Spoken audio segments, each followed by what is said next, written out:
Now with reaction. He is the chairman of the House Judiciary Committee, and that is Jim Jordan.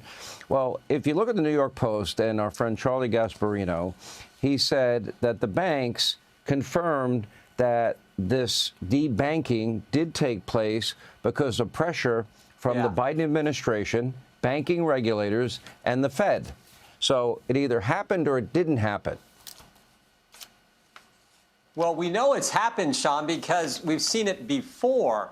I mean, banks they collect all kinds of information on their customers, and then they give the government access to that information. And we reported this in a report last Congress.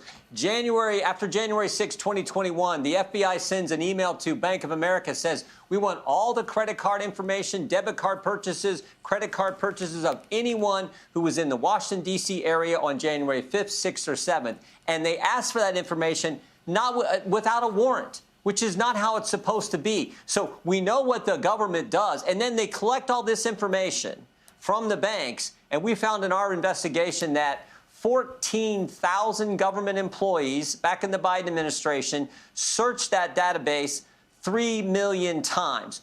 Information the banks has, the government's going in there and finding out things about Americans that they're not supposed to, again, without a warrant. And that is not how it's supposed to work in our country. You want to search through your stuff, your viewer stuff, my stuff, the people I represent. You want to go through our stuff. The government's supposed to go get a warrant from a separate and equal branch of government, not do what they were doing. And then all this leads to what you're talking about. Sometimes then they'll go, well, we're just going to debank these people after what the government's told us to do, what the government's asked for. We're just going to debank them. That's the process that frightens us all.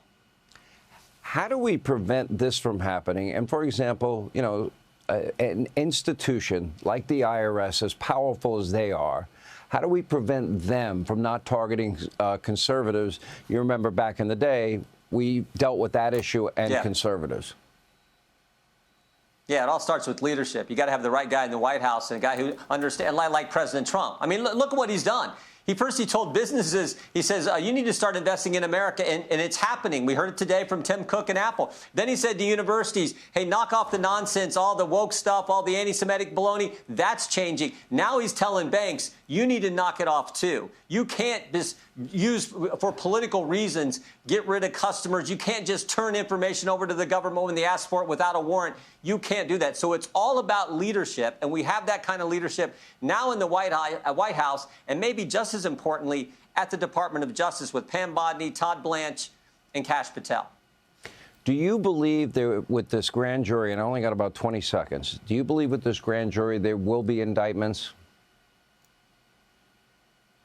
Relative to what Tulsi's brought forward yes. on the Russia case, I think John Brennan is everything I can see. This guy changed the intelligence community assessment. It was at his prompting, and Clapper and these guys. So I do think there's something there. And God bless Tulsi, again, showing leadership, bringing this information forward, and then forwarding it on to, referring it to the Justice Department. So we'll see what Pam and Todd and the team there at the Justice Department do. But I do think there's problems, particularly with Mr. Brennan. Brennan, what about Clapper and Comey? We'll find out.